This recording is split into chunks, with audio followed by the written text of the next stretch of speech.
அன்பு சொந்தங்களே, என்னை பொறுத்தவரை ஒரு மனிதனுக்கு நாம் ஒரு நல்ல ஒரு கிஃப்ட் நீங்க கொடுக்கணும், நல்ல ஒரு பரிசு கொடுக்க வேண்டும் என்றால் ஒரு பொன்னையும் பொருளையும் கொடுத்தீங்கன்னா கூட அது ஒரு காலத்துல விலை இல்லாம போயிருங்க ஐயா. ஆனா ஒரு புத்தகத்தை கொடுத்து அந்த புத்தகத்தை ரசித்து படித்து வாழ்க்கையில துன்பம் வரும் பொழுதும் இன்பம் வரும் பொழுதுதான் பிடித்த அந்த புத்தகத்தை திறந்து பிடித்த பக்கத்தை திறந்து ஒரு 2-3 வரிகள் ஏற்படுத்தியிருக்கக்கூடிய தாக்கத்தை எப்பொழுதெல்லாம் எடுத்து படிக்கின்றீர்களோ அப்பொழுதெல்லாம் ஒரு மனிதன் புதிதாக பிறக்கின்றான்.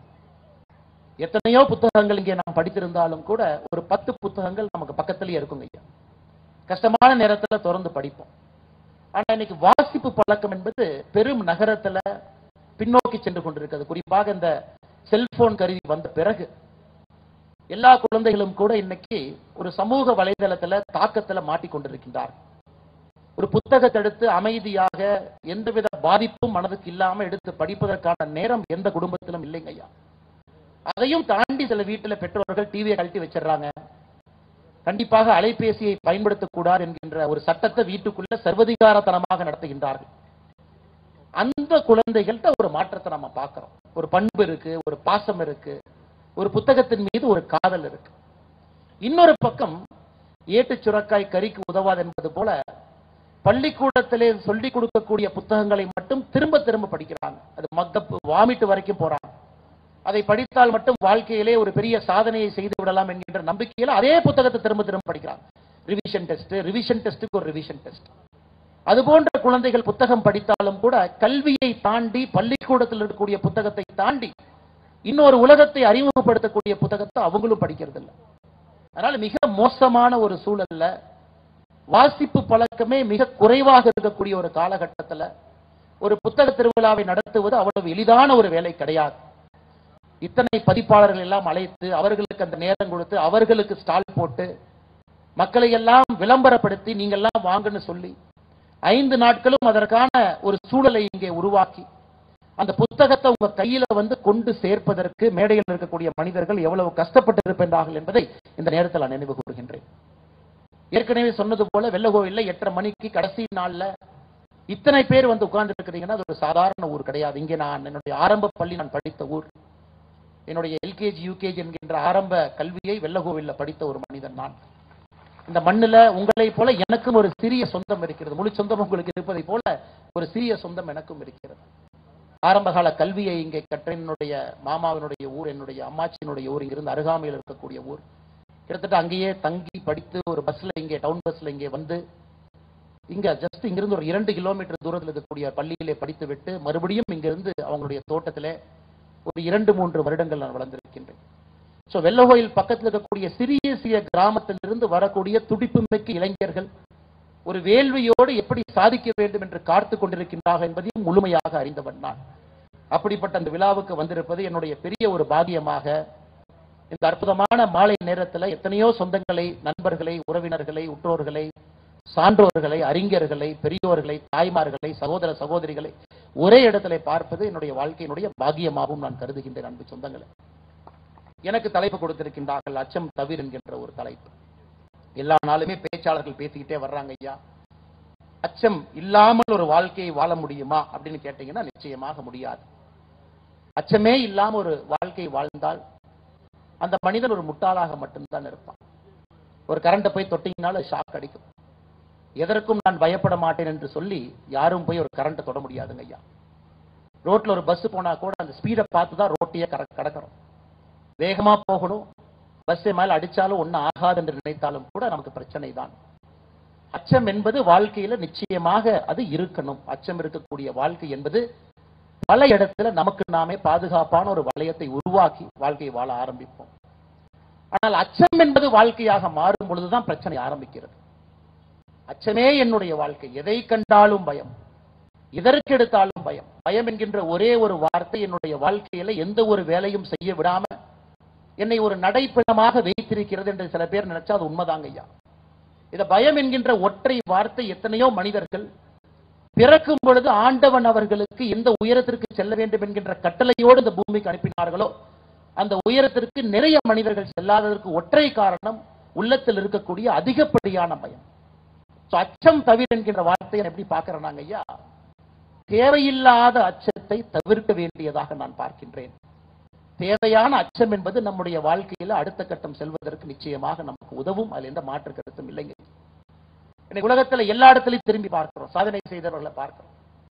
எத்தனையோ இடத்துல நம்ம ஆங்கிலத்துல ஒரே வார்த்தையில ரிஸ்க்னு சொல்லிட்டு போறோம் ஐயா. ஒரே வார்த்தையில அவர்களுடைய பிறந்திருக்கக்கூடிய சூழலை தாண்டி காலை இன்னும் அதிகமாக எடுத்து வைத்தார்கள். அகலக்கால் வச்சவங்க செத்து போனவங்க நிறைய இருக்கிறாங்க, அகலக்கால் வச்சவங்க ஜெயிச்சவங்க நிறைய இருக்கிறாங்க. அகலக்கால் வைத்ததால் ஒரு மனிதன் சாதித்தான் என்பது எங்கேயுமே பார்க்க முடியாதுங்க. சாதிச்சிருக்கிறாங்க, அதே அளவுக்கு மனிதர்கள் வீழ்ந்திருக்கின்றார்கள். இரண்டையும் நாம் பார்க்கின்றோம். ஆனால் கால்குலேட்டட் ரிஸ்க் என்கின்ற வார்த்தையை பயன்படுத்துறார். அகலக்காலை வைக்கும் பொழுது தீர்க்கமாக ஆராய்ந்து யோசித்து ஒரு முறைக்கு 2 முறை இன்னும் ஆழமாக நாம் சரியான பாதையில போறோமா, இந்த நேரத்தில் அந்த முடிவு எடுக்கணுமா, நம்முடைய பொருளாதார சூழல் இதற்கு இடம் கொடுக்குமா, நாம் வளர்கின்ற சூழலுக்கு இடம் கொடுக்குமான்னு ஒரு முறைக்கு 2 முறை யோசித்து காலை வைக்கக்கூடியவர்களை கால்குலேட்டர் ரிஸ்க் யோசித்து காலை வைத்தார்கள் என்று சொல்வோம். அதுல எண்ணற்ற மனிதர்கள் வாழ்க்கையிலே சாதித்திருக்கின்றார்கள், பெரிய பெரிய உயரத்துக்கு வந்திருக்கின்றார்கள்.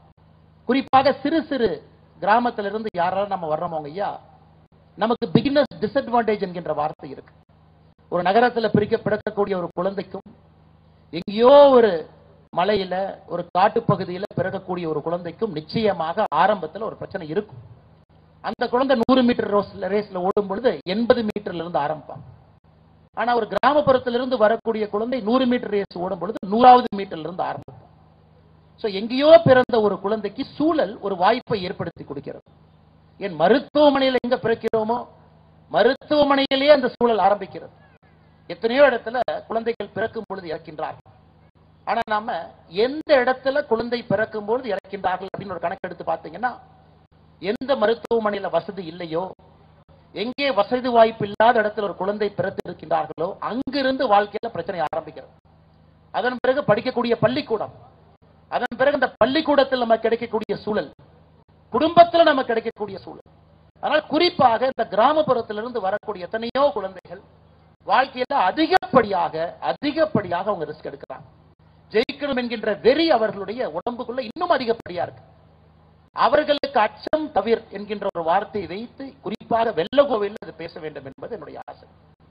ஐயா, ஒரு குருவி கூட சிக்கமங்களூர்ல நான் காவல்துறை கண்காணிப்பாளராக இருந்த பொழுது எங்களுடைய வீட்டுக்கு பின்பகுதியில ஒரு புறா கூடு வச்சிருந்ததுங்க ஐயா. நான் தினமும் ஆபீஸ் போறதுக்கு முன்னாடி அந்த கூட்டம் வந்து பார்ப்பேன்.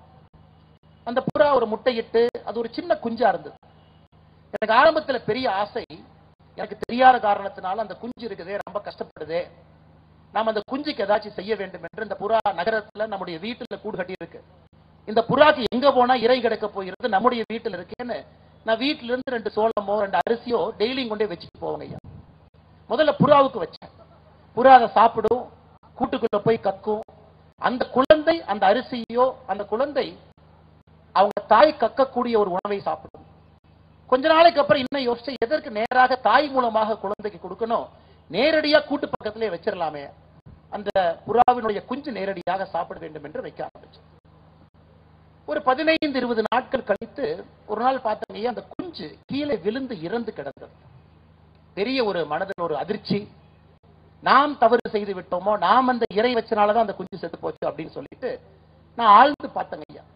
அந்த குஞ்சு வழக்கமாக இருக்கின்ற புறா குஞ்சை விட இன்னும் கொஞ்சம் பருத்தமா, இன்னும் பெருசா இருந்துச்சு. இன்னும் உடம்பு வெயிட்ல பாத்தீங்கன்னா ஐயா கொஞ்சம் பெருசா இருந்துச்சு. அப்ப நான் பார்த்தேன், ஓ, இந்த குஞ்சுக்கு நாம் இறை வைத்ததுதான் தவறாகிவிட்டது. இந்த குஞ்சு நன்றாக இருக்க வேண்டும் என்ற இறை வைத்தோம், அதனால் அந்த குஞ்சு நிறைய சாப்பிட்டுச்சு. அந்த வயசுல அந்த குஞ்சு பறக்க வேண்டும் என்றால் உடல் எடை குறைவாக இருக்க வேண்டும், அது இயற்கையினுடைய நியதி. ஆனா இயற்கையினுடைய நியதிக்கு எதிராக நான் இறை வைத்தனால் அந்த குஞ்சு வளர்ந்து விட்டது, இன்னும் வெயிட் இருக்கிறனால பறக்க முடியல. பறக்க முயற்சி பண்ணிச்சு, கீழே விழுந்து இறந்துருச்சு. அப்ப வெட்டரி டாக்டர் கேட்ட, அவர் சொன்னார், ஐயா, வாழ்க்கையில் நாம் செய்யக்கூடிய பெரிய தவறு, ஒரு மனிதனுக்கு நாம் பாராட்டி சீராட்டி வளர்க்கும் பொழுது எல்லா விஷயத்தையும் நாம் எடுத்து கொடுக்கும் பொழுது அந்த மனிதனுக்கு வயிற்றிலே பசி என்கின்ற வார்த்தை தெரியாது, புரியாது, அறியாது. அந்த குழந்தைக்கு தயவு செய்து முழு வயிறுக்கு நான் ஊட்டி விடாதீங்க ஐயா. எங்கே ஒரு வேள்வி வருகிறது, எங்கே ஒரு தவம் தெரிகிறது, எங்க பயத்தை எல்லாம் தாண்டி ஒரு குழந்தை சாதிக்கிறது என்றால் அந்த குழந்தைக்கு வயிற்றுல ஏதோ ஒரு இடத்துல கொஞ்சம் இடைவெளி இருக்க வேண்டும். அங்கேதான் பயம் என்கின்ற வார்த்தையும் கூட அந்த வயிறு அதை அப்படியே கரைச்சு சாப்பிட்டு. அடுத்த முறை எங்கள் வீட்டில் மறுபடியும் 6 மாதம் கழித்து மறுபடியும் அதே புறா, மறுபடியும் ஒரு முட்டை. இந்த முறை எல்லாத்துக்கிட்டையும் சொன்ன, யாருமே பக்கத்துல போயிடாதீங்க, பக்கத்துல யாருமே போகக்கூடாது, அந்த தாய் தன்னுடைய குழந்தையை பார்த்துக் கொள்ளட்டும் என்று. அந்த புறா குஞ்சு, நாங்கள் எதையும் செய்யவில்லை, ஒரு 20 நாள்ல தாயும் குஞ்சும் 2 பேரும் பறந்து போய்விட்டார்கள். எதுக்காக சொல்றாங்க ஐயா? அச்சம் பயம் எங்கே வரும் என்றால், வாழ்க்கையில எல்லாமே நமக்கு சில இடத்துல கிடைக்கும் பொழுது அச்சமும் பயமும் தானாக நமக்கு வரும். காரணம், எந்த பொருளையும் நாம் கடினப்பட்டு ரோட்டில் நின்று வேர்வையோடு ஈட்டி பெறவில்லை. நமக்காக யாரோ படைத்து விட்டு சென்று விட்டான். அச்சம் பயம் என்பதை பார்க்காமல் வளர்ந்திருக்கின்றோம். திடீரென்று ஒரு புதிய விஷயத்தை பார்க்கும் பொழுது அச்சம் பயம் வரும். இந்த அச்சம் தவிர என்கின்ற வார்த்தையினுடைய அடிப்படை, ஒரு குழந்தை வளர்ப்புல பிறப்புல ஒரு தந்தை தாய், அது மிருகங்கள் இருக்கக்கூடிய அவர்களுடைய உலகமாக இருக்கட்டும், நம்முடைய உலகமாக இருக்கட்டும், ஒரு குழந்தை வளர்ப்புல அந்த குழந்தைக்கு நாம் சொல்லிக் கொடுக்கக்கூடிய விதத்துல இந்த உலகத்தை அந்த குழந்தை எப்படி பார்க்க வேண்டும் என்கின்ற அந்த தூண்டுதல்ல எத்தனையோ அச்சத்தை நம்மால் நீக்க முடியுங்க ஐயா. ஆனா அந்த குழந்தைக்கு அதிகமாக சொகுசுகளை சோகங்களை கொடுத்து அந்த குழந்தையை வளர்த்தெடுக்கும் பொழுது நிச்சயமாக அச்சம் என்பது உள்ளே வந்துவிடும். அவங்க வாழ்க்கையில எதுவுமே ஒரு லெவலுக்கு மேல செய்ய மாட்டாங்க ஐயா. அதனாலதான் ஃபார்ச்சூன் 500 நிறுவனம், உலகத்தில் இருக்கக்கூடிய 500 பெரிய நிறுவனத்தை ஃபார்ச்சூன் 500 சொல்லுவோம். ஃபார்ச்சூன் மேகசின்ல புத்தகத்தில் 500 நிறுவனங்களை வருடத்திற்கு பட்டியலிடுவார்கள். 1920 அந்த ஃபார்ச்சூன் மேகசின்ல வந்திருக்கக்கூடிய 500 நிறுவனத்துல 2025 வெறும் 4 மட்டும்தான் பாக்கி இருக்குதுங்க ஐயா. அப்ப 1920 500 பெரிய கம்பெனிகள் இந்த உலகத்துல யார் இருந்தாங்களோ, இன்னைக்கு அந்த 500ல 4 மட்டும்தான் இருக்கின்றார்கள். 496 கம்பெனி காணாம போயிடுச்சுங்க ஐயா. 2025 இருக்கக்கூடிய உலகத்தினுடைய 500 பெரிய கம்பெனி, அதுல 300 கம்பெனி 1990 பிறக்கவே இல்லைங்க ஐயா. 200 கம்பெனி 2000 பிறக்கவே இல்லை. புதியவர்கள், வலிமையானவர்கள், கஷ்டத்தை பார்த்தவர்கள், ஒரு தலைமுறை நிறுவனம் நடத்தி 2வது தலைமுறை நிறுவனம் நடத்தி 3வது தலைமுறைக்குள் எட்டி பார்க்கும் பொழுது அவர்களால் அச்சத்தை தவிர்க்க முடியவில்லை. காரணம், முதல் தலைமுறையில ஒரு போட்டியாளனுக்கும் 3வது தலைமுறையில வரக்கூடிய ஒரு போட்டியாளனுக்கும் ஒரு வித்தியாசம் இருக்கிறது. அதனால் நம்முடைய குழந்தைகள், குறிப்பாக இந்த கிராமப்புறத்தில் வந்திருக்கக்கூடிய குழந்தைகளை, ஒரு 100 மீட்டர் ரேஸ்ல ஏற்கனவே நான் சொன்னேங்க ஐயா, 80 மீட்டர்ல நகரத்திலிருந்து வரக்கூடிய குழந்தைகள் ஆரம்பித்தாலும், 100 மீட்டர்ல கிராமப்புறத்திலிருந்து வரக்கூடிய குழந்தைகள் ஆரம்பித்தாலும், இந்த கிராமப்புற குழந்தைகள் 100 மீட்டரை முடிக்கும் அளவுக்கு அவர்களுக்கு மன உறுதி இருக்கிறது. ஆனா 80 மீட்டர்ல ஒரு நகர குழந்தை ஆரம்பித்தாலும் அந்த 80 மீட்டர் முடிக்கக்கூடிய மன வலிமை அவங்களுக்கு இல்லை. அதனால் நிச்சயமாக கிராமப்புறத்தில் வரக்கூடிய குழந்தைகளுக்கு இயற்கையாகவே ஒரு சூழல் உருவாகி இருக்கிறது. அதையெல்லாம் தாண்டிங்க ஐயா, நீங்க நல்லா பாருங்க, அந்த மிருகத்தினுடைய வாழ்க்கையில ஒரு குஞ்சு அந்த காலம் வந்த பிறகு பறக்கவில்லை என்றால் தாய் தன்னுடைய மூக்கை வைத்து அந்த குஞ்சை தள்ளிவிடும். அந்த தாய்க்கு தெரியும், இந்த நேரத்துக்கு இந்த குஞ்சு பறக்கணும். இந்த நேரத்துக்கு இந்த குஞ்சு பறக்கவில்லை என்றால் அந்த தாய்க்கு உள்ளுணர்வுல தெரியும், நம்ம குஞ்சு பறக்கல, இன்னும் 3 நாட்கள் பறக்கவில்லை என்றால் அது சாப்பிடக்கூடிய அந்த தீனியில இன்னும் உடல் பெருத்துவிடும், அதனால் பறக்க முடியாது என்பதற்காக எத்தனையோ இடத்துல தாய் தன்னுடைய மூக்கை வைத்து அந்த குழந்தையை தள்ளிவிடும். தாய்க்கும் பயம்தான், அந்த குழந்தைக்கும் பயம்தான். ஆனால் தாய் தன்னுடைய மூக்கை வைத்து அந்த குழந்தையை தள்ளிவிடவில்லை என்றால் தாய் தன்னுடைய கடமையை செய்யவில்லை என்று அர்த்தம். தன்னுடைய குழந்தை தாயனை தள்ளிவிட்டார்களே என்று கோபம் பட்டு கொண்டால் அந்த குஞ்சு தன்னை தாயை பற்றி சரியாக உணர்ந்து கொள்ளவில்லை என்கின்ற அர்த்தமும் கூட.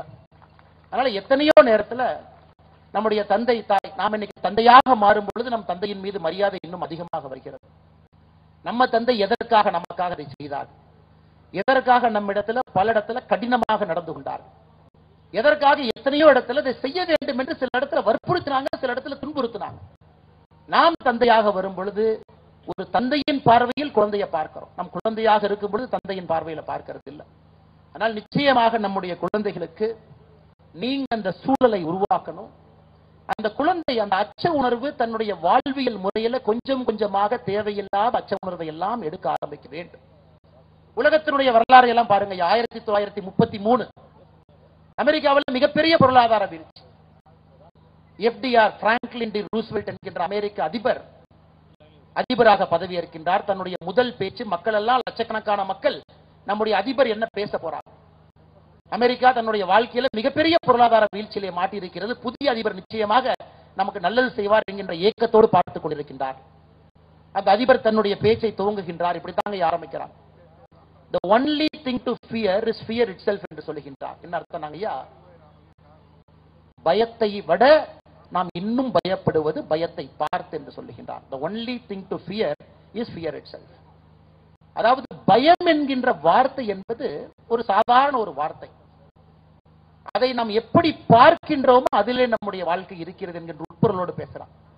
நீங்களாகவே ஒரு பயத்தை பார்த்து அந்த பயம் செய்யக்கூடியதெல்லாம் நீங்களே உணர்ந்து இன்னும் உங்களை பயத்துக்கு உள்ளாக்கி நீங்க வாழ்க்கையில இருந்தீங்கன்னா உங்களால் எந்த விஷயத்தையும் செய்ய முடியாது என்று அமெரிக்காவுடைய அதிபர் சொல்லுகின்றார். FDR அதை தாண்டி இன்னும் போறாங்க ஐயா. ஆமா, பொருளாதார வீழ்ச்சி தான், நாம் என்ன செய்வோம்? பொருளாதாரம் உயரவில்லை என்று பயப்படுவதை விட இந்த நாட்டில் ரோடு போடுவோம். இன்னைக்கு நமக்கு அந்த ரோடு தேவையில்லை, ஆனா நம்ம ரோடு போடுவோம். இன்னைக்கு 6 லேன் 6 வழி சாலை இன்னைக்கு தேவையில்லை, ஆனா நம்ம போடுவோம். பெரிய நமக்கு ஒரு டேம் தேவையில்லைங்க. ஹூவர் டேம் கட்டுவோம். உலகத்தினுடைய மிகப்பெரிய டேம் அந்த காலகட்டத்தில் கட்டுவோம். உள்ள இருக்கக்கூடிய அமெரிக்கா முழுவதுமே இன்னும் 50 ஆண்டு 60 ஆண்டு நம் வளர்வதற்கு என்ன எல்லாம் தேவையோ அதையெல்லாம் கட்ட ஆரம்பிப்போம். மக்களுக்கு சொல்லுகின்றார், இன்னைக்கு நாம பயத்தில் இருக்கின்றோம், பொருளாதார வீழ்ச்சியில் இருக்கின்றோம் என்று பார்க்காதீர்கள். எல்லோருமே உள்கட்டமைப்புக்காக ரோட போடுறோம். இன்னைக்கு அமெரிக்காவில் நீங்க போனீங்கன்னா ஐயா, அங்கே இருக்கக்கூடிய சாலைகள் எல்லாமே 2ஆம் உலக போர் 1933 கிரேட் டிப்ரெஷன் அதிலே போடப்பட்ட தார் சாலைகள் இன்னைக்கு போனாலும் விசாலமாக விஸ்தாரமாக இன்னொரு 2 வண்டி போற அளவுக்கு கேப் இருக்குதுங்க. காரணம், பயத்திலே பதுங்கி இருப்பதை விட அந்த நாட்டு மக்களுக்கு ஒரு எழுச்சி உரை ஆற்றினார். எல்லாரும் சேர்ந்து செய்வோம். பொருளாதாரம் எப்பொழுது சரியாகுமோ அப்பொழுது நம்ம நாட்டினுடைய உள்கட்டமைப்பு தயாராக இருக்க வேண்டும் என்று. இது FDR. அதே போல இங்கிலாந்துல வின்ஸ்டன் சர்ச்சில் 1939 2ஆம் உலக போருடைய ஆரம்ப காலகட்டத்திலிருந்து ஹிட்லர் தனியாக இங்கிலாந்தின் மீது ஒரு பெரும் கோபம். The Battle of Britain 1940க்கு பிறகு ஜெர்மன்ஸ், குறிப்பாக ஹிட்லர் காலகட்டத்தில் எந்த நாட்டிலும் கூட அதிகப்படியான குண்டுகளை வீசவில்லை. லண்டன் சிட்டியின் மீது வீசினார். பதுங்கு குழியில தான் எல்லாமே இருந்தாங்க ஐயா, இன்க்ளூடிங் வின்ஸ்டன் சர்ச்சில். அன்னைக்கு இங்கிலாந்தினுடைய பிரதம மந்திரியாக இருக்கிறோம் பதுங்கு குழியில தான் இருந்தார். பதுங்கு குழியிலிருந்து ரேடியோல பேசுவார். தினமும் மக்கள்கிட்ட ரேடியோல பேசுவார். மக்கள்கிட்ட ஒண்ணுதான் சொல்லுவாங்க, ஐயா நாளை காலை சரியாக இருக்கும் என்று நான் சொல்லவில்லை, ஆனால் இதிலே நமக்கு சண்டை போடுவதை தவிர வேறு வழி இல்லை என்பதை நான் சொல்லுகின்றேன். நம்ம எல்லா இடத்துலயும் சண்டை போடுவோம். வீட்டுக்குள்ள இன்னைக்கு பதுங்கி இருக்கின்றோம். we shall fight on the beach அப்படிங்கிறார். நம்ம கடற்கரை ஓரத்தில் போய் சண்டை போடுவோம். எங்கே தேவைப்பட்டாலும் சண்டை போடுவோம். சண்டை போடுவதை தவிர நமக்கு வழி இல்லை. வின்ஸ்டன் சர்ச்சில் வானொலி மூலமாக பேசி பேசி பேசி அந்த மக்களை உணர்ச்சிக்குள்ளாக்கி அவர்களுக்குள்ள ஒரு பெரிய தாக்கத்தை ஏற்படுத்தி தைரியமாக நிற்க ஆரம்பித்து பேட்டில் ஆஃப் நார்மாண்டி ஒரு சின்ன ஒரு சண்டையில பிரான்சினுடைய கடற்கரை ஓரத்தில் யுத்தத்தினுடைய போக்கு திருப்பமாக ஆரம்பித்தது.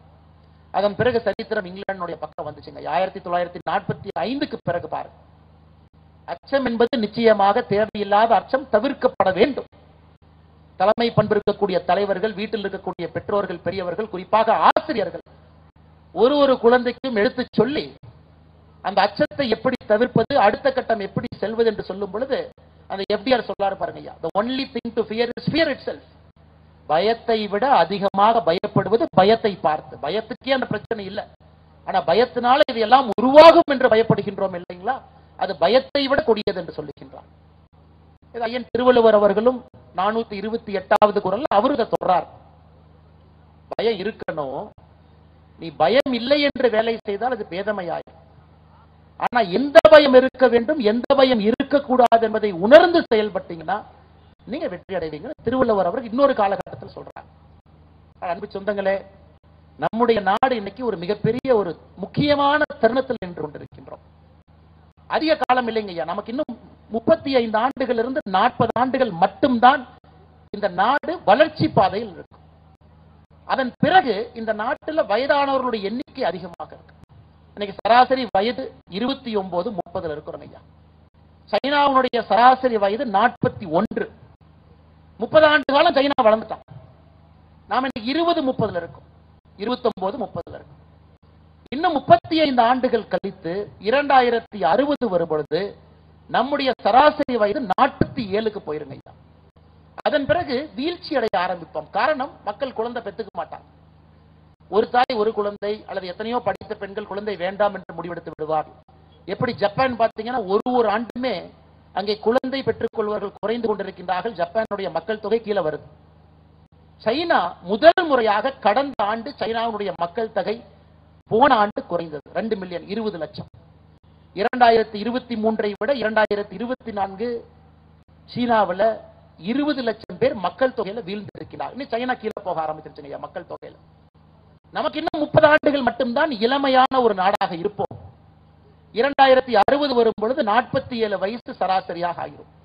ஐயா, மக்கள் வயது அதிகமாகும் பொழுது நாட்டில் என்னங்க ஐயா பிரச்சனைனா, அத்தனை வயது இருக்கவங்களை அந்த நாடு பார்த்துக்கணும். பென்ஷன் கொடுக்கணும், அவங்களுக்கு நல்ல மருத்துவ வசதி கொடுக்கணும், அவங்களுக்கு பிரச்சனை இல்லாம கடைசி காலகட்ட வாழ்க்கையை பாற்றுக்கொள்ள வேண்டிய கடமை அரசுக்கு இருக்கு. ஆனா நாடு இளமையாக இருந்தால் எல்லாரும் சம்பாதிப்பாங்க, நாட்டுக்கு வரி கட்டுவாங்க, நாட்டினுடைய வருமானம் உயரும். அதை வைத்து எத்தனையோ வேலைகளை அந்த நாட்டுக்குள்ள செய்யலாம். இன்னைக்கு அடுத்த 35 ஆண்டுகள் அற்புதமான ஒரு காலகட்டம் நம்முடைய நாட்டுக்கு கிடைத்திருக்கிறது. நம்முடைய பிரதமர் அவர்கள் இதுக்கு ஒரு வார்த்தையும் வச்சிருக்கிறாங்க, விக்ஷித் பாரத் என்கின்ற வார்த்தை. வளர்ந்த நாடாக வருவதற்கு 2047 நம்ம வந்துடணுங்க. அதன் பிறகு விட்டீங்கன்னா வர முடியாது. இன்னைக்கு நமக்கு யார் தேவை என்றால், தேவையில்லாத பயத்தை எல்லாம் களைந்து விட்டு களத்திற்கு வரக்கூடிய வயது குறைந்த நபர்கள் நமக்கு தேவை. புதிய ஒரு தொழிற்சாலையை ஆரம்பிக்கக்கூடிய துணிவு, மக்களுடைய அடிப்படை பிரச்சனையெல்லாம் நான் தீர்த்து விடுவேன் என்கின்ற நம்பிக்கையோடு ஒரு சிறு குறு நிறுவனத்தோடு வரக்கூடியவர்கள். ஒரு மருத்துவமனையில் ஒரு மருத்துவராக சேரும் பொழுது இன்னைக்கெல்லாம் காய்ச்சலுக்கு போனாலும் கூட 25,000 ரூபாய் செலவு செய்ய வேண்டிய காலகட்டத்தில் நாம் இருக்கிறோம். அதையெல்லாம் தாண்டி 5 ரூபாய் டாக்டர் வர வேண்டிய காலகட்டத்திற்கு நம்முடைய நாடு தயாராகி நின்று கொண்டிருக்கிறது. 30 லட்சம், 40 லட்சம், 50 லட்சம் பணம் கொடுத்து மருத்துவ கல்லூரியிலே படித்துவிட்டு எத்தனை மாணவ செல்வங்கள் நம்மிடம் வந்து 5 ரூபாய் டாக்டர்களாக மாற முடியும் என்கின்ற ஏக்கத்தோடு இந்த நாட்டை பார்த்து கொண்டிருக்கின்றோம். பாலம் கட்டுறாங்க, இடிஞ்சு விழுவுது, ரோடு போடுறாங்க, ஒரு மலைக்கு தாங்கல. இதையெல்லாம் தாண்டி துணிவாக நிற்கக்கூடிய அதிகாரிகள் நமக்கு வேண்டும். லஞ்சமாக இருந்தாலும் பில்லு வாங்க 4% கமிஷன், குவாலிட்டி டெஸ்டிங், இதையெல்லாம் தாண்டி என்னுடைய பதவியே சென்றாலும் நான் உறுதியாக உண்மையாக நிற்பேன் என்று சொல்லக்கூடிய அதிகாரிகள் கீழ் மட்டத்திலிருந்து மேல் மட்டம் வரை வரும்பொழுதுதான் என் நாடு வளர்ச்சி. இந்த நாடு ஒரு அதானி அம்பானி இருக்கின்ற 2 பேர் இருக்கின்ற காரணத்தினால வளர்ச்சி பெறாதுங்க ஐயா. போன ஆண்டு மட்டுமே அம்பானி நம்முடைய நாட்டிற்கு கட்டியிருக்கக்கூடிய வரி தொகை 1,86,000 கோடி ரூபாய். ஒரே ஒரு தனி நபர், அவருடைய நிறுவனம் ரிலையன்ஸ் இண்டஸ்ட்ரீஸ், ரிலையன்ஸ் குழுமம் இந்த நாட்டிற்கு கட்டியிருக்கக்கூடிய வரி தொகை 1,86,000 கோடி. நம்ம நாட்டினுடைய பட்ஜெட், மத்திய அரசினுடைய பட்ஜெட் 51 லட்சம் கோடிங்க ஐயா. 3% அம்பானி அவர்கள் கொடுத்த வரியில நம்முடைய பட்ஜெட்ல 3% அவர்கள் கொடுத்தவர் ஒரு அம்பானி. நாட்டில் போன ஆண்டு அதானி கட்டிய வரி 95,000 கோடி. 1,85,000 அம்பானி, 95,000 கோடி அதானி. இவங்க 2 பேர்த்தையும் சேர்த்து பார்த்தீங்கன்னா ஐயா கிட்டத்தட்ட 2,81,000 கோடி ரூபாய். நம் பட்ஜெட்ல 5% அவர்கள். இன்னைக்கு நாம் நன்றாக யோசிக்க வேண்டும். இவ்வளவு பெரிய நாடு, 144 கோடி பேர் இருக்கக்கூடிய நாடு, இன்னும் 30 ஆண்டுகள் மட்டும்தான் நமக்கு அந்த இளமையான பருவம் இருக்கக்கூடிய ஒரு நாடு. எத்தனை இளைஞர்கள் நமக்கு வேணும் யோசிப்பார். எத்தனை பெயர் சின்ன சின்ன சின்ன நிறுவனங்களை ஆரம்பிக்க வேண்டும் என்று யோசிப்பார். எத்தனை பெயர் லட்சக்கணக்கான கோடிக்கணக்கான வேலை வாய்ப்பை உருவாக்க வேண்டும் என்று யோசிப்பார். எத்தனை தரமான மருத்துவர்கள், அடித்தட்டு மருத்துவம் பார்க்கக்கூடியவர்கள் வேண்டும் என்று யோசிப்பார். எத்தனை நல்ல அரசு அதிகாரிகள், group 4, group 3, group 2, group 1, IAS, all India service, எங்கே இருந்தாலும் கூட நெஞ்சுரத்தோடு நேர்மையோடு நிற்கக்கூடிய அதிகாரிகள் எத்தனை பேர் யோசிப்பார். இது திரும்ப 2060 கிடைச்சா வேஸ்ட்டுங்க ஐயா. ஒரு மனிதன் வலிமையாக இருக்கும் பொழுது மட்டும்தாங்க ஐயா வெயிட் தூக்க முடியும். 60 வயசு ஆனதுக்கு அப்புறம் ஜிம்முக்கு போய் வெயிட் தூக்கி பிரயோஜனம் இல்லைங்க ஐயா. இன்னைக்கு இந்தியாவை பொறுத்தவரை 2025 2060 வரை 35 ஆண்டுகள் இந்த சுமையை சுமக்கக்கூடிய போராளிகள் அந்த களத்தில் நமக்கு தேவைப்படுகின்றார்கள். காரணம், அவர்கள் வந்துவிட்டால் 7 தலைமுறையாக இருக்கக்கூடிய அந்த வறட்சி, 7 தலைமுறையாக நம்மை பீடையை போல் பிடித்துக் கொண்டிருக்கக்கூடிய ஏழை என்கின்ற வார்த்தையை நம்முடைய தலைமுறையில அகற்றிவிடலாம். வறட்சி என்கின்ற வார்த்தையை அகற்றிவிடலாம், ஏழ்மை என்கின்ற வார்த்தை அகற்றிவிடலாம். அதற்கு நல்ல மனிதர்கள் தேவை. பாரதி எப்ப சொல்றான் பாருங்க, வாழ்ந்தது ரொம்ப குறைவதா, 39 ஆண்டுகள். 1881 பிறந்தாங்க, வெறும் 39 ஆண்டுகள் மட்டும்தான். அப்பவே சொல்றாரு, அச்சமில்லை அச்சமில்லை அச்சமில்லை, உச்சி மீது வானிருந்து விடுகின்ற போதிலும் அச்சமில்லையே, பிச்சை எடுத்து சாப்பிட்டாலும் எனக்கு அச்சமில்லையே, எங்கிட்ட இருக்கிற பொருளை எல்லாம் எடுத்துட்டு என்னை ஒண்ணுமில்லாம நீ செஞ்சாலும் அச்சமில்லையே, நீ எனக்கு என்னதான் செஞ்சாலும் எனக்கு அச்சம் என்கின்ற வார்த்தை என்னுள் இல்லை என்பதை மகாகவி பாரதி 39 வயசுல சுதந்திர இந்தியா கிடைக்குமா என்று தெரியாதுங்க. அவர் வாழ்ந்த காலகட்டம், இறந்த காலகட்டத்தில் மகாகவி பாரதிக்கு சுதந்திரம் கிடைக்குமானே தெரியாது. அப்பயே பாடிட்டார், ஆடுவோமே பல்ல பாடுவோமே ஆனந்த சுதந்திரம் அடைந்து விட்டோம் என்று பாடுவோம். அவர் பாடி 28 ஆண்டுகள் கிடைத்தது, சுதந்திரமே கிடைச்சது. ஆனாலும் மகாகவி பாரதியினுடைய மனம் என்பது அச்சத்தை எல்லாம் தாண்டி நிற்கக்கூடிய ஒரு மனம். எல்லாத்தையும் தாண்டி நின்றாருங்க, எல்லாத்தையும் தாண்டி நின்றார். மக்களுக்கு இந்த வேள்வியை ஊட்டினார். பயந்தீங்கன்னா எந்த வேலையும் நடக்காது, பயப்படாம நின்று களத்தில் ஆடுங்கள் என்று சொன்னவர். இன்னும் கொஞ்சம் பின்னாடி போங்க, 1857 இருந்தா நம்முடைய சுதந்திரத்திற்கான துவக்குரை எழுதுறோம். First war of Indian independence, சிப்பாய் மியூட்னிங்கிற வார்த்தையெல்லாம் பயன்படுத்துறதுக்கு முன்னாடியே வாங்க, கொஞ்சம் வீரன் அழகுமுத்து கோனை யோசிச்சு பாருங்க. அவர் வாழ்ந்த காலகட்டம் எப்படின்னு யோசிச்சு பாருங்க. வீரன் அழகுமுத்து கோன் 1857க்கே 100 ஆண்டுகளுக்கு முன்னாடி வாழ்ந்தவர். பீரங்கி முனையிலே நிற்க வைத்து அவரை சுட்டு அவருடைய உடம்பை சின்னாபின்னமாக சிதறடித்த பொழுதும் கூட தைரியமாக நின்றவர் வீரன் அழகுமுத்து கோன். நம்முடைய சரித்திரத்தை படிக்கணும். அவருக்கும் தெரியாது எப்ப சுதந்திரம் கிடைக்கும் என்று. அவர் இறந்த பிறகு இன்னும் 300 ஆண்டுகள் கழித்து நமக்கு சுதந்திரம் கிடைச்சு, 200 ஆண்டுகள் கழித்து. மருது சகோதரர்கள், அந்த வார்த்தை நீங்க படிக்கணுங்க. ஜம்பு பிரகடனம் 1801 ஸ்ரீரங்கம் கோயில்ல போய் ஒட்டிடுறார். ஜம்பு பிரகடனம் என்கின்ற வார்த்தை ஒட்டிட்டு வந்துடுறார். அதெல்லாம் மக்கள் எல்லாம் போய் படிங்கிறார். அதை மட்டும் உங்களுக்கு படித்து காட்ட வேண்டும் என்று விரும்புகின்றேன்.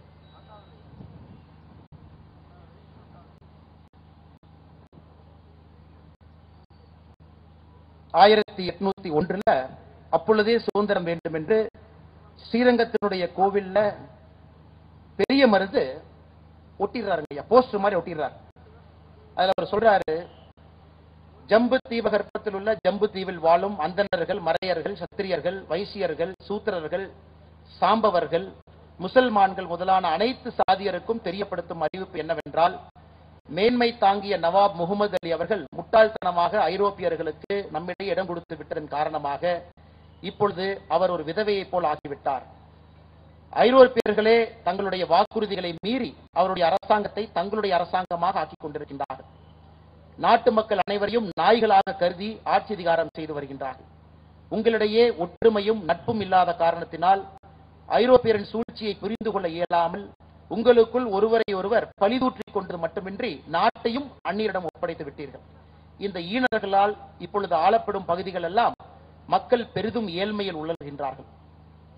சோற்றுக்கு பதில் நீராகாரம் தான் உணவு என்று ஆகிவிட்டது.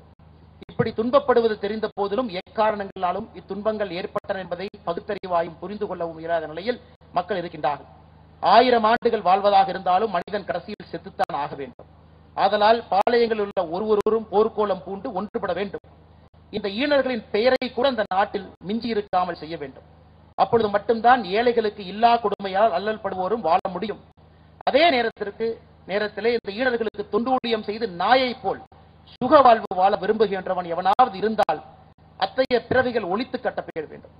அதனால் மீசை வைத்துக் கொண்டிருக்கக்கூடிய நீங்கள் எல்லோரும், அதாவது ராணுவம் அல்லாத மற்ற தொழில்களில் ஈடுபட்டிருக்கும் நீங்கள் அனைவரும் மற்றும் ஈனமான அந்நியன் கீழ் தொண்டு புரியும் சுபோதரர்கள், அவில்தார்கள், நாயக்கர்கள், சிப்பாய்கள் மற்றும் போர்க்கருவிகளை பயன்படுத்தும் அனைவரும் உங்களிடம் வீரம் இருந்தால் அதை கீழ்கண்டவாறு நீங்கள் வெளிப்படுத்த வேண்டும். ஐரோப்பியராக இந்த ஈனர்களை எவ்விடத்தில் கண்டாலும் கண்ட இடத்தில் அவர்களை அழித்துவிட வேண்டும். இந்த ஈனர்களுக்கு எவனொருவன் தொண்டூழியம் செய்கின்றானோ அவனுக்கு இறந்த பின் மோட்சம் கிடையாது என்பதை நான் உறுதியாக கூறுவேன். இதை ஏற்றுக்கொள்ளாதவன் வைத்திருக்கக்கூடிய மீசை, அந்த வார்த்தை நான் படிக்கலீங்கம்மா. இதை ஏற்றுக்கொள்ளக்கூடியவனாக பிள்ளைகள் ஐரோப்பிய இனப்பிரிவினருக்கு அதை நான் படிக்கலீங்க. எனவே உடம்பில் ஐரோப்பிய ரத்தம் ஓடாத அனைவரும் ஒன்று சேருங்கள். இதை படிப்பவர்களோ கேட்பவர்களோ இதில் கூறியிருப்பதை பரப்புங்கள். எவனொருவன் இந்த அறிவிப்பை ஒட்டப்பட்ட சுவரிலிருந்து எடுக்கின்றானோ அவன் பஞ்சமாபாதங்களை செய்தவனாக கருதப்படுவான். இப்படிக்கு மருதுபாண்டியன் பேரரசுகளின் ஊழியன், ஐரோப்பியர்களின் ஜென்ம விரோதி. எப்ப ஒட்டுறாருங்க ஐயா? 16/6/1801 ஒட்டுறார். என்ன தைரியம் பாருங்க. 16/6/1801 1857 சரித்திரம் சொல்றேன். 1856 ஆண்டுகளுக்கு முன்பு ஸ்ரீரங்கம் கோயில் ஒட்டிடுறார். ஒட்டிய பிறகு மக்களை சொல்றாரு, எதுக்கு பயப்படுறீங்க? நம்மை நாயை போல் நடத்தி கொண்டிருக்கின்றார்கள். எல்லா மனிதனுக்கும் சாவு என்பது வந்துதான் ஆகணும். பாருங்க, அந்த மனிதனுக்கு அச்சம் என்பது எங்க இருந்துச்சுங்க? அதே மனிதன் 4 மாதம் கழித்து 24/10/1801 கரெக்டா 4வது மாசத்துல அவரை பிடித்து ஆங்கிலேயர்கள் கேட்பது மன்னிப்பு என்கின்ற ஒரு வார்த்தையை சொல் என்று 2 மருது சகோதரர் சொல்றாங்க. சொல்ல மாட்டேன் என்று சொல்லுகின்றார்கள். அவர்களும் தூக்கிலிடப்படுறாங்க 24/10/1801. இதையெல்லாம் பார்க்கும் பொழுதுங்க ஐயா, சரித்திரத்துல நம்முடைய குழந்தைகளுக்கு சொல்லிக் கொடுப்பதற்கு அத்தனை விஷயம் இருக்கு, அத்தனை விஷயம் இருக்கு. ஆனா அது நம்முடைய பாட புத்தகங்கள்ல இல்ல. நம்முடைய குழந்தைகளுக்கு ஏதுவாக சொல்லிக் கொடுக்கும் அளவுக்கு சரித்திரத்தை நமக்கும் யாரும் சரியாக சொல்லல. அதையெல்லாம் நம்முடைய குழந்தைகளுக்கு சொல்லிக் கொடுத்து, அச்சம் இருக்கட்டும், ஆனால் அச்சத்தை எல்லாம் தாண்டி தேவையில்லாத அச்சத்தை எல்லாம் நீக்கி அந்த குழந்தை வாழ முடியும், வாழ வேண்டும் என்கின்ற ஒரு நல்ல ஒரு காரணத்தை நீங்கள் நிச்சயமாக அவர்களுக்கு வாழ்விலே உருவாக்க வேண்டும் என்பது என்னுடைய அன்பான வேண்டுகோள். அதையெல்லாம் தாண்டிங்க ஐயா, 2 விதத்தில் அந்த அச்சத்தை போக்கலாம். இன்னைக்கு பார்த்தீங்கன்னா எல்லா பறவைகளும் மழை வரும் பொழுது ஓடி ஒளிஞ்சுக்கும், கூட்டை தேடி அங்கங்கே போகும். மழை வரும் பொழுது எந்த பறவையும் வராது. ஆனா நல்லா உத்து பார்த்தீங்கன்னா ஒரு பறவை மட்டும் மழை வரும் பொழுது வெளியே வரும். அது எவ்வளவு பெரிய சூறாவளி காற்றாக இருந்தாலும் எதிர்த்து பறக்கும். அதையெல்லாம் தாண்டி மழை கனமாக வரும் பொழுது மேகத்திற்கு மேல போயிடும். அது கழுகுங்க ஐயா. கழுகு மட்டும்தான் மழை வரும் பொழுது மேகத்திற்கு மேல பறக்கும். ஏன்னா மழையெல்லாம் தாண்டி நிற்கக்கூடிய ஒரு பிராணி கழுகு. இன்னொரு இடத்துல ஒரு அச்சத்தை பார்த்து பயப்படுவதை விட இன்னும் அதிகமாக படிக்க படிக்க அந்த பொருளை தெரிந்து கொள்வதன் மூலமாக, இன்னும் ஆழமான கருத்துக்களை ஆணித்தரமாக உணர்ந்து கொள்வதன் மூலமாக பயத்தை போக்க முடியும் என்பதற்கு கழுகு ஒரு அற்புதமான ஒரு பிராணி. ஆனா கழுகு பாத்தீங்கன்னா ஐயா, சூறாவளி காற்று வரும் பொழுது எல்லா பறவையும் ஓடிடும். ஆனா கழுகு மட்டும் தன்னுடைய ரெக்கைய ஒரு 30 டிகிரி ஆங்கிள் மேல வச்சுக்குங்க ஐயா. அந்த சூறாவளி காற்று அடிக்கும் பொழுது நேரா கழுகு பறக்கும் பொழுது ரெக்கை 30 டிகிரியில் இருக்கும். அப்ப அந்த சூறாவளி காற்று கழுகு கீழே வந்து கழுகு மேல தூக்கி விடும். சோ கழுகு தன்னுடைய அறிவை வைத்து எதை பார்த்து பயப்படணுமோ அதை வைத்தே இன்னும் உயரத்திற்கு பறப்பதற்கு அந்த சூறாவளி காற்றை கழுகு பயன்படுத்திக் கொள்ளும். ஆனால் கழுகு போல எத்தனையோ இடத்துல ஒரு பயத்தை பார்த்து நாம் ஒதுங்காமல் அந்த பயத்தை இன்னும் ஆழமாக, எதற்காக நாம் பயப்படுகின்றோம் என்பதை இன்னும் அனுபவமாக உணர்ந்து அதே பயத்தை நமக்கு சாதகமாக பயன்படுத்த முடியும் என்பதற்கு கழுகு ஒரு அற்புதமான ஒரு உதாரணம். மழை மேகத்திற்கு மேல பறக்கும், ரெக்கையில எங்கேயும் கூட மழை துளிப்படாது. அதுவும் கழுகிடமிருந்து நாம் கற்றுக்கொள்ள வேண்டும். அதனால எல்லாரும் போய் கரண்டை தொடுங்கன்னு நம்ம சொல்ல, கரண்டை தொடும் பொழுது கையில் ஒரு கிளவுஸ் போட்டுட்டு கரண்டை தொடுங்கன்னு சொல்றோம். அதே கரண்டை தொடும் பொழுது விஞ்ஞான பூர்வமாக 2 கம்பியும் கொடுத்து பிடிச்சு எர்த்தாகாம சர்க்கியூட் ஆகாம ஒன்ன மட்டும் பிடிச்சு தொங்குங்க, கரண்ட் அடிக்காதுங்கிறதையும் சொல்லிக் கொடுக்கணும். ஆனால் நிச்சயமாக நம்முடைய குழந்தைகளுக்கு பயத்தை பற்றி சொல்லிக் கொடுக்க வேண்டிய கட்டாயம் நமக்கு இருக்கு. அதே நேரத்தில் அதை விஞ்ஞான பூர்வமாக இன்னும் ஆழமாக அதை பார்த்து அதை அனுபவபூர்வமாக உணர்ந்து அதே பயத்தை தனக்கு சாதகமாக பயன்படுத்தி கொண்டு மேலே வர வேண்டும். இன்னொன்னு ஐயா, இந்த பயத்துல இன்னொரு முக்கியமானது பொறுமை. இதை கடைசியாக இதையும் ஒரு 2 வார்த்தை சொல்ல வேண்டும் என்பது என்னுடைய ஆசை. ஹிட்லர் திரும்பவும் பார்த்தீங்கன்னா ஜெர்மன் படைகள் ரஷ்யாவை நோக்கி போறாங்க ஐயா, மாஸ்கோவை பிடிக்கிறோம். அப்ப மாஸ்கோவில் இருக்கக்கூடிய தலைவர்களுக்கு எப்படி ஹிட்லரை நிறுத்துவது, எப்படி ஜெர்மன் படையை நிறுத்துவது? ஒரு வழி இருந்துச்சு, நம்முடைய படைகளை எல்லாம் அனுப்பி ஹிட்லரை போய் அடிச்சிடலாம். இன்னொரு வழி அவங்ககிட்ட இருந்துச்சு, ஹிட்லர் பாட்டுக்கு வரட்டும், நம்ம எதுவும் செய்ய வேண்டாம், வந்துகிட்டே இருக்கட்டும், எதுவும் செய்ய வேண்டாம். அங்க இருக்கக்கூடிய போர் புரியக்கூடிய அதிகாரிகள் கேட்டாங்க, ஐயா என்னங்க ஐயா எதிராளி வர்றான், எதுவுமே செய்ய வேண்டாங்கிறீங்களே? எதுவும் செய்யாத, அவன் நடந்து நடந்து நடந்து மாஸ்கோவை நோக்கி வரட்டும். அவன் வெயில் காலத்திலே ஆரம்பித்த அந்த நடை என்பது மாஸ்கோ வரும்பொழுது குளிர்காலத்திலே முடியும். நாம் எதுவுமே செய்ய வேண்டாம், மாஸ்கோக்குள்ளேயும் வரட்டும், நம்முடைய தலைநகரத்துக்குள்ள வரட்டும். வந்த பிறகு குளிர்காலத்தில் உள்ளே வந்த பிறகு அந்த படைக்கு தேவையான எந்தவித கருவிகளையும் அவங்களால கொண்டு வர முடியாது, குளிர்காலத்துல கொண்டு வர முடியாது. பொறுமையாக வந்த பிறகு சுற்றி வளைத்து நாம் வேட்டையாடுவோம் என்று ரஷ்ய படைகள் பார்த்தீங்கன்னா ஜெனரல் குஸ்னெட்ஸ்னவ் ஒருத்தர் மிக பொறுமையாக ரஷ்யா, ஐயா அடிக்கலாமா பொறுமையா இருங்க, ஐயா வந்தாச்சு போலாமா பொறுமையா இருங்க, ஒன்னாகாது, ஐயா மாஸ்கோவுக்குள்ள வந்துட்டாங்க பொறுமையா இருங்க, மாஸ்கோனுடைய மத்திய பகுதிக்கு வரட்டும், ஐயா மத்திய பகுதிக்கு வந்துட்டாங்க இப்ப அடிங்கிறார். அதனால் எத்தனையோ நேரத்தில் ஐயா பயத்தை பார்த்து உடனடியாக ஒரு வேலையை செய்வதை விட பொறுமையாக அதை கையாள ஆரம்பித்தால் அதுவும் கூட நமக்கு வெற்றி கொடுக்கும்.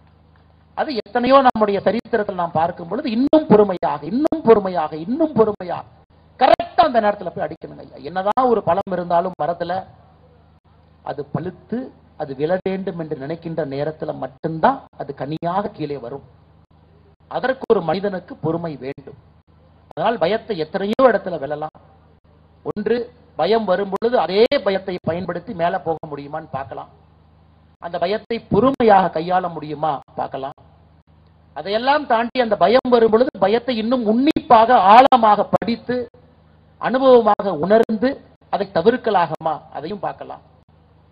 பயத்தை மட்டும் பார்க்கலாம், பயத்தினால் வரக்கூடிய பயத்தை பார்க்க வேண்டாம் என்பதை பல உதாரணத்தில் நம்ம பார்த்திருக்கிறோம். பயத்தை பார்ப்போம், ஆனா பயத்தினால வரக்கூடிய பயத்தை நாமளே ஒரு பிரம்மையாக உருவாக்கி இதை செய்து விடுவோமோ அதை செய்து விடுவோமோ இது பார்க்க வேண்டாங்க ஐயா.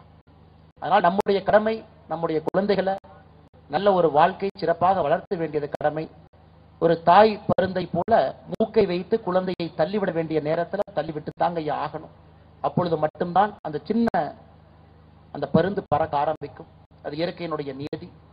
எங்கே அனுபவபூர்வமாக ஆற்றல் பூர்வமாக பேச வேண்டும் அதை பேசித்தான் ஆகணும்.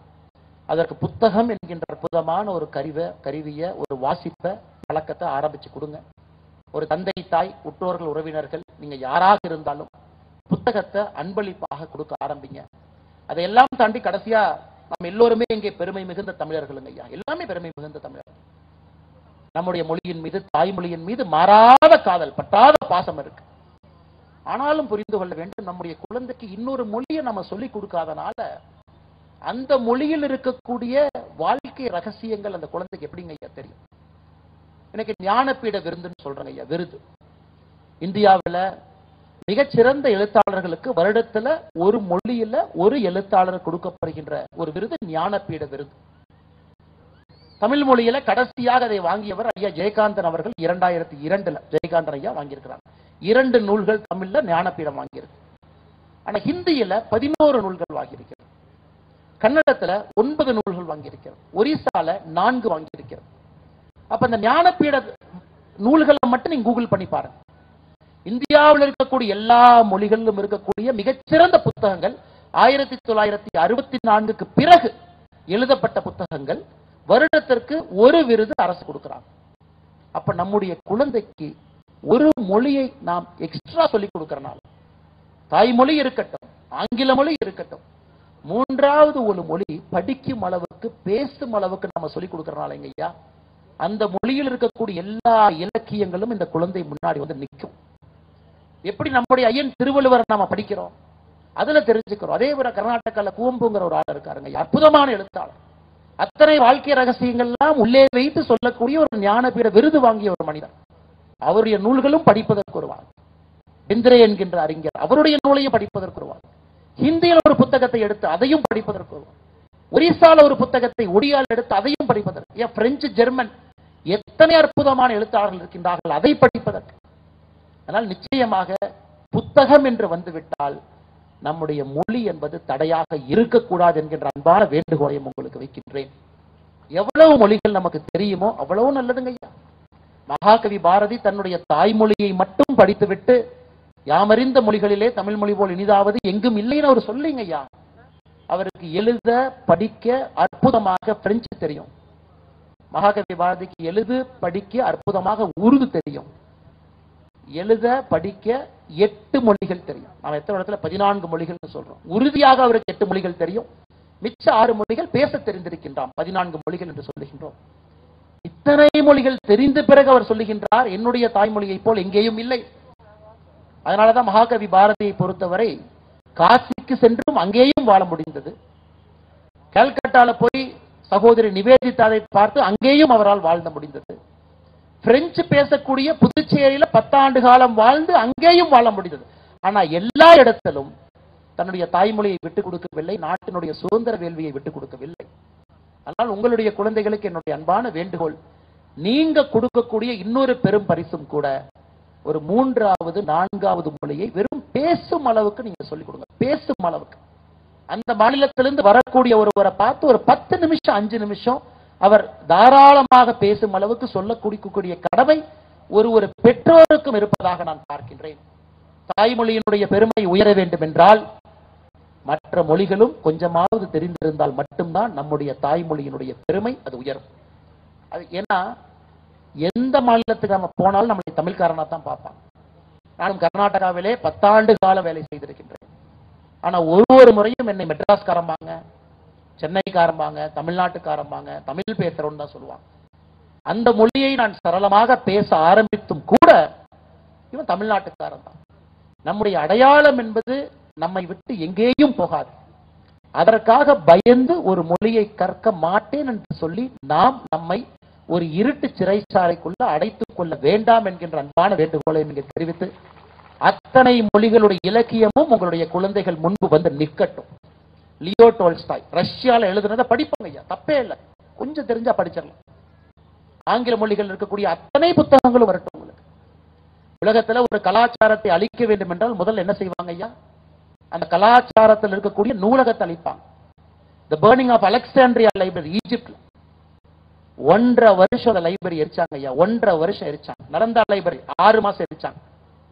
கான்ஸ்டான்டினோப்பிளுடைய லைப்ரரி எரித்து அரபுகளுடைய சரித்திரத்தை மொத்தமா குருசேர்ல எடுத்துட்டாங்க. சோ ஒரு ஆட்சிக்கு வரக்கூடியவன், ஒரு ஆட்சியாளர் என்ன பண்றாங்க ஐயா?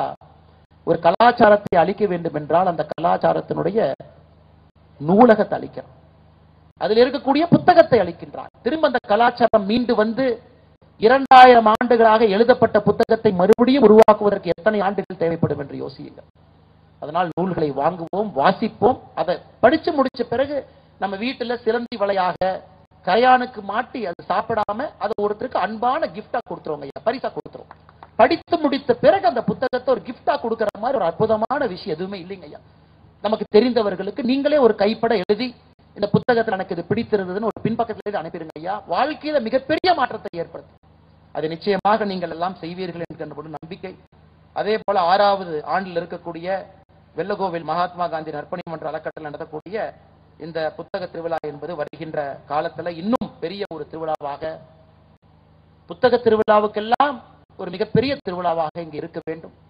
தமிழகத்தில் இருக்கக்கூடிய எல்லா ஆண்டோர்கள் சான்றோர்கள் வெள்ளக்கோவிலை நோக்கி படையெடுக்கணும். அந்த 6 நாட்கள் இங்கே எப்படி ஒரு வசந்த காலத்துல காசி, ஒரு வசந்த காலத்துல காஞ்சி, இது போன்ற பெரும் நகரங்கள் எல்லாம் வசந்த காலத்துல எப்படி அறிஞர்கள் இங்கேயும் அங்கேயும் ஓடிக்கொண்டு அவர்களுடைய விஷயத்தை எல்லாம் பேசுவார்களோ, அதுபோல வெள்ளக்கோவிலும் அறிவு கருவூலமாக ஒரு பெரிய புள்ளியாக தமிழகத்தினுடைய சரித்திரத்தில் இடம்பெற வேண்டும். 6வது ஆண்டு 10வது ஆண்டாக 20வது ஆண்டாக 30வது ஆண்டு காலமாக மாற வேண்டும் என்று சொல்லி பெரியோர்கள் எல்லாம் முன்னெருக்கில் இருக்கிறாங்க.